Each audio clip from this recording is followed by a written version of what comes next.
chairman kan chief minister zong ta kan party president ni bok zo ram thang le kan minister te MLA te le kan councilor candidate te party to ku du ta te when ram kan sim lai hian kan ho tu ten along tu soi na tu poi to kan tu le kan an ti ma sa tu le ma mo ni kan an ti se ta ma sa ta kan ke chuan soi chu ni lo ma ya in campaign directorate lama tanga an soi du so kan nei ko ka so nói về cái là đồ anh ấy có em này website yang di start ha along khop mai pulal ma chuan ha apa tu di ka hi ani di ka sei wa chu ni tum thum is kan sei du ra a chu lo di ka ti ka ma ya ka ti chana chu ga bo sam lai khan em này website siam tu hian chu di pala ani to wa oi sa bo tam fe kan sei do ni kan se hồn về về cái cả đằng đâu cũng ra mà xem mày lúc chúng em mà hắn thì quay sao cũng các bằng một dia gặp mấy cái này thì điều hiền ăn lẩu thì nó cái hồi ăn lẩu cắt thì rất là cái chuyện thế ra cái này mà han có cuối cùng cái này xung cái này rồi lúc chúng mình website sử dụng của cái cái chỗ cái căn hộ sao mà chỗ mình bắt đầu cái cái cũng ra mà sẽ công ở lối đập xua công websiteที่ไม่ได้เป็นกันในตาที่เอาหลวงตัดเส้นนี้ที่กันสื่อว่าทีมนั้นเป็นที่สตาร์ให้กันmanifestoที่เป็นท่าเนี่ยกันสุดโต่งที่เวลกันไงตัวไล่กันไงตัวด้านนี้หนักหรือเปล่าดินได้เต้อันเดียร์เช่นอเมริกาอัดเรียสิรินและเขาว่าแต่สิรินอัดดูดานมันดูดานมันเท่就嘛说，像阿丁这些满山土里出好等个这些个人说啊，跟住就说我打个这不会的呢啦，就地面来呀，跟好多等，阿边特经常讲说跟地地等跟些跟多做，嘿跟 manifesto 别了嘛天，我 manifesto 哈，阿主张那是人想的哩，嘿跟 manifesto，我切了也跟这路哩。อาจารย์จูเชื่อเรื่องการเชื่อเรื่อง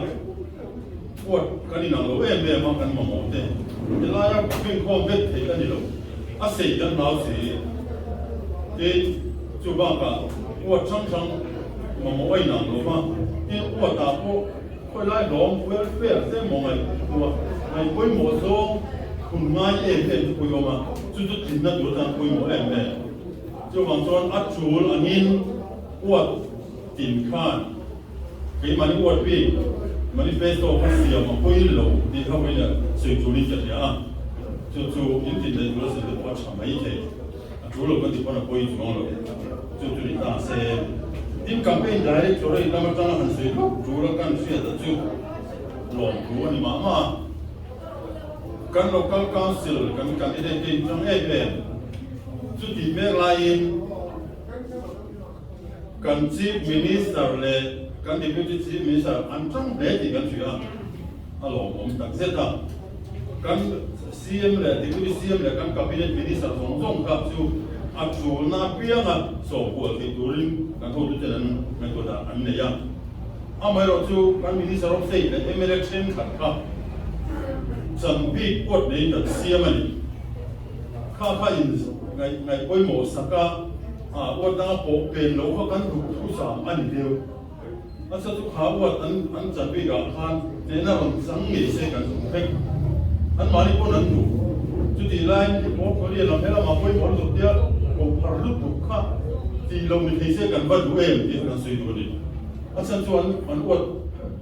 อาหมอคนนั้นเนี่ยหลานสั้นเราเที่ยวกันดีโดนะอามาเราชูเราเที่ยวเราจนคุยเรื่องเราก็เปลี่ยนหัวโตฮะอามาส่วนอันอวดเชื่อว่าทานที่ต้องตัวเส้นเนี่ยนั่นสั่งเพ่งที่เรากันดู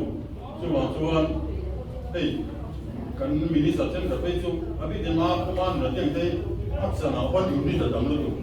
ว่าเด็กเจ้าเราอยู่นี่เด็กเราป้องกันไปที่ป่วยเราเสียกันอยู่วันนี้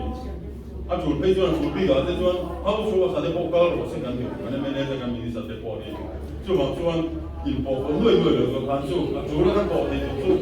กันเสียมเลยที่คุยที่เสียมเลยกันมินิสัตว์เราเสียพวกมันนี่เด็กกันสื่อว่าที่ปวดกัมเปญก็ไม่ติดตาหน้ารถนับปากกันเสียมออกมาคุณกันละติดรัฐมันเราเ hết qua đó cần nỉ nó này hậu thế hi một cái này giống giống ở đi thế là mà trăng chuan cứ chuột ăn xiêm mà nếu ông nó qua đá mỏ điều như đá mỏ thấy tốt chuột tụi cái này nhẹ ông ấy rồi chụp cái này nặng lâu hết qua đó cần quay tụi thế quật cũng đi ăn cổ khô là thì sáng chuan thì cá thì lại là mà anh về chuan nó ổn thế bộ ha ngày chuột thì đi là trên khán giả đi đi na thì tốt thôi đâu cũng ham cho đàn ổn mềm mềm chú thì lại cho là trên là rồi chú anh mà có mình xí là tí về rồi tí á nói thì bà anh này rất tình cảm là để rình mấy á thì mà hắn ta mấy đàn được sẽ là cũng có rồi chú bảo cho hết tôi đã một cái này giống thế hết tôi đã bây giờ nếu mà trở lại nếu mà umen con là sinh nhật con nếu mà không có phát cổ khô mà anh thì đối với cái bộ sinh các bộ campaign của mình thì tên in mùa là cái điều cần thì đúng không? Tin chú rồi là chuan là cho cái những người để chú thì chỉ cần ngày tham công khan và thế là bị bùi ra rồi local council khan thành xếp chặt em mà local council cái này là nó chú tiền chú bảo chuan cái local council thì mang trong cái chiều một cái gì rồi à bị tiền cái gì để tiền chiều là in phạm về là anh trôi ông châu anh sạch đi là in trôi ông châuจะใช้เองข้ามีเบียร์เรามาพันเราก็ก้าวสุดที่พิเศษกันเนี่ยinเราปนอินเตอร์เราปนอ่ะหัวอินเราฟ้าเสียละสุดการเลยเนี่ยนี่เราก็ก้าวสุดที่เนี่ยแล้วกันขอคุยถึงก้าวสุดเราไม่มีเป็นร้านอยู่ดีอันก้าวสุดช่วงมีเรื่องเงินเราเสียจุดตัวจวนกันก้าวสุดเราแค่พันคุยเดียวin kala in vaave na lo chol to chalo tu chu mi pela ma chuan hela ma be ni lo nai bo kan lo pa se la ho bin te to tin ma lo la se ne na kan sang me ye ti ka le ka chu tu po chuan kan ni cha ha wa chu zo san pa le kan se to ko boi ha to ka chu le na lo se to ba la chu te to ko ni ya a ku che ka ra kan ti ri me tu te ni ne ka lo me